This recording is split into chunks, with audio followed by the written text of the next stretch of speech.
فرض کنید بخوایم یک کلید بسازیم که هیچ دکمه‌ای نداشته باشه و فقط کافی باشه که اون رو لمس کنیم. ماژول TTP 223 یکی از این ماژول هاست که میتونه لمس دست رو تشخیص بده و خیلی راحت شما بتونید باهاش یک سنسور لمسی و یک کلید لمسی درست بکنید. برای بررسی این ویدیو با من همراه باشید.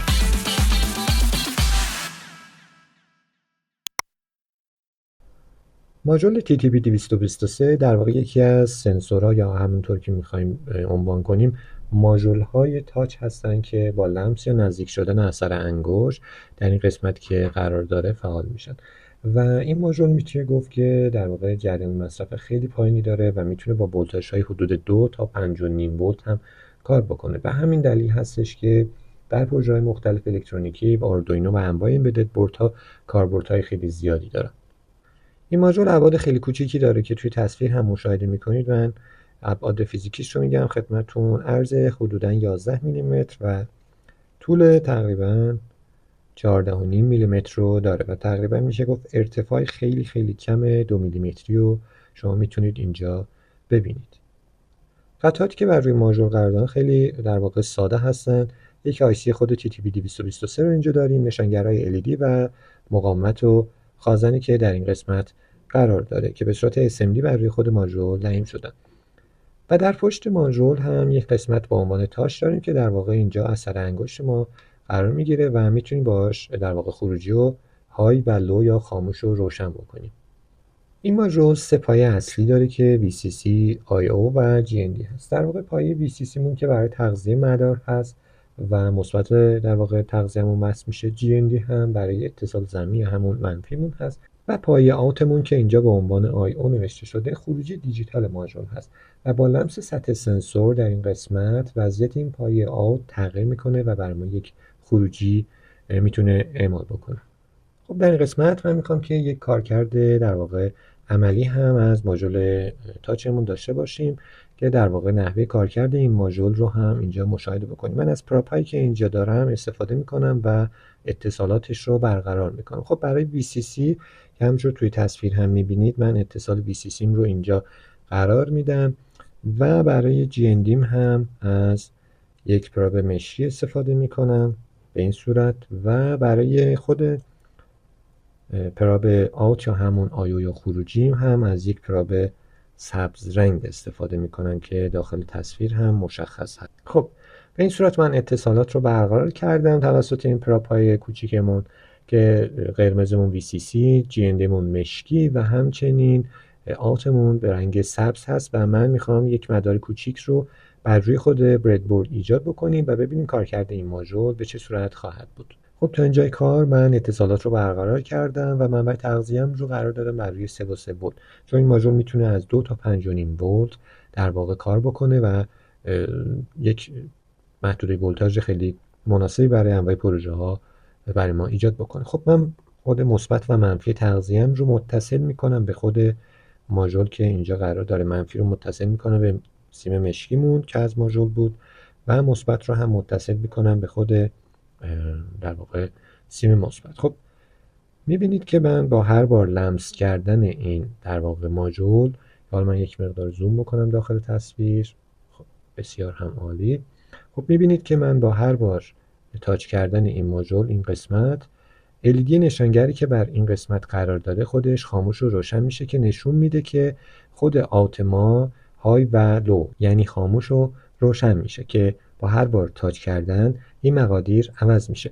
البته میتونیم در واقع عملکرد خود سنسور رو هم عوض بکنیم با استفاده از پدهایی که در این قسمت A و B قرار دارن. یعنی شما با در واقع لحیم کردن هر کدوم از این پدهای A و B میتونید عملکرد متفاوتی رو بر روی خود قسمت خروجیمون در واقع داشته باشید و نوع عملکرد رو به نسبت پروژه یا اون چیزی که مد نظرتون هست عوض کنید که در ادامه پروژه در واقع ویدیو اون رو بررسی خواهیم کرد. خب تا اینجای کار دیدیم که من مثبت منفی ماژول رو متصل کردم و با هر بار تاچ کردن اون به این صورت که در تصویر هم میبینید خود ماژول روشن و خاموش میشه و برای ما بر روی خود سیم آوت که در اینجا با سیم سبز من مشخص کردم بر ما یک خروجی میده. خب من این رو میخوام بر روی یک LED هم مشخص بکنم تا بهتر دیده بشه. من از یک در واقع LED اینجا استفاده میکنم که بر روی خود بردبورد قرار میدم و پایه مثبتم رو که بر روی LED قرار داره در این قسمت هستش،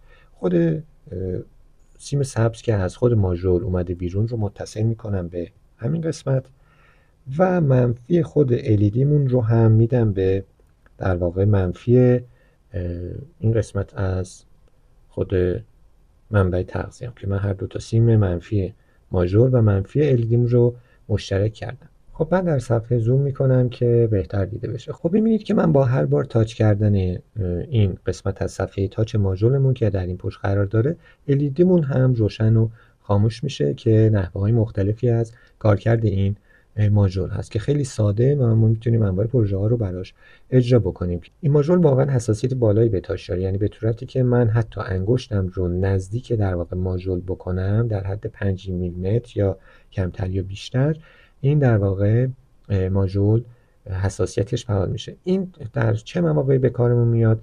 این زمانی هستش که شما بیایید یک لایه نازک مثلا پلاستیک یا چوبی رو بر روی خود ماژول قرار بدید و داخل یک قسمتی از پروژهتون به صورت توکار این رو کار بکنید و انتظار داشته باشید که با لمس اون قسمت در واقع اون سیستم یا اون مداری که در واقع طراحی کردید روشن و خاموش بشه و این قابلیت در این قسمت از ماژول برای ما خیلی مهمه و به کارمون میاد. یعنی شما با نزدیک کردن حتی 5 میلیمتری به سطح در واقع ماژول میتونید اون رو فعال بکنید. حتی من با ضربه به گوشه های خود ماژول هم میبینید که در واقع عملکرد تاچ رو برای ما میتونه ایفا بکنه. در ادامه ویدیو من میخوام نحوه عملکرد ماژول رو عوض بکنیم و با استفاده از قسمت‌های A و B یعنی پدهایی که در این پشت قرار دارن و لحیم کردن مدل‌های مختلف رو اینجا نشون بدیم و ببینیم که ماژول به چه صورت میتونه برای ما عملکردهای مختلفی رو ارائه بده. خب توی این قسمت من میام قسمت B رو لحیم کاریش رو انجام میدم. یک لحیم خیلی کوچیک در واقع اینجا قرار بدیم، فقط این در واقع دو تا پد به هم دیگه متصل بشن و همین کافیه که شما حالت عملکردی خود ماژول رو عوض بکنید و اون رو مشاهده بکنید که به چه صورت کار میکنه. خب من در این قسمت اومدم در واقع پدهای بیم رو به هم دیگه متصل کردم و پدهای بین اون دو تا A هم باز هست. این حالت دوممون هست، یعنی پین آ باز و پین بیمون بسته، یعنی پینی که این وسط قرار داره رو ما لحیم کاری کردیم.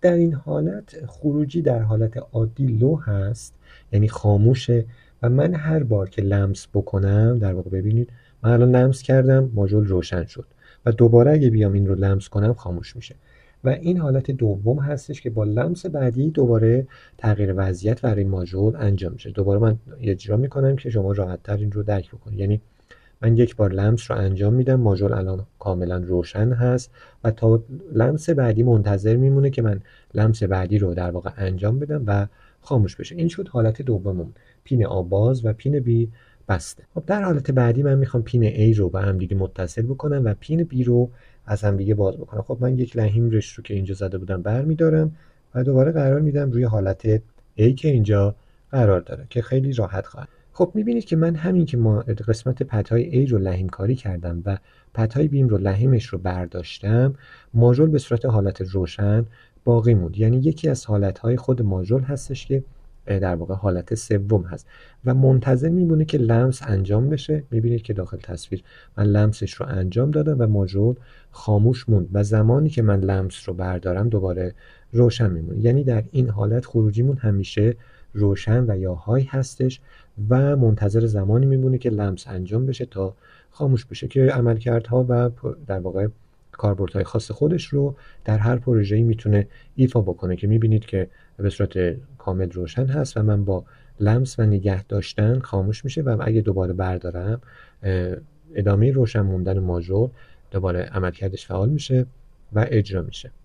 خب در این قسمت که عملکرد چهارم این ماژول رو میخوایم بررسی بکنیم این هستش که هر دو تا پین A و B بسته باشن و لحیم کاریش رو انجام بدیم. یعنی پدهایی که این قسمت قرار دارن و پدهای این دو قسمت A و B هر دو لحیم کاری و بسته بشن. خب من لحیم کاریش رو انجام میدم، یک لحیم ریز میزنید و تمام. در حالت چهارم در واقع هر دو پین A و B بسته باشن، خروجی در حالت عادی روشن است و با لمس سنسور خروجیمون خاموش میشه و در همون حالت باقی میمونه. میبینید که در همین حالت باقی مونده که مخالف در واقع حالت اولمون که هر دو پین A و B مون باز بودن هست و با لمس بعدی دوباره تغییر وضعیت انجام میگیره و میبینید که ماژول روشن شد. خب این وضعیت های در واقع خود ماژول در واقع تاچمون بود که در ویدیو هم مشاهده کردید که انواع مختلف هر 4 حالت رو ما بررسی کردیم که به چه صورت خواهد بود. و اگر بخوام از کاربردهای این ماژول بگم، میتونیم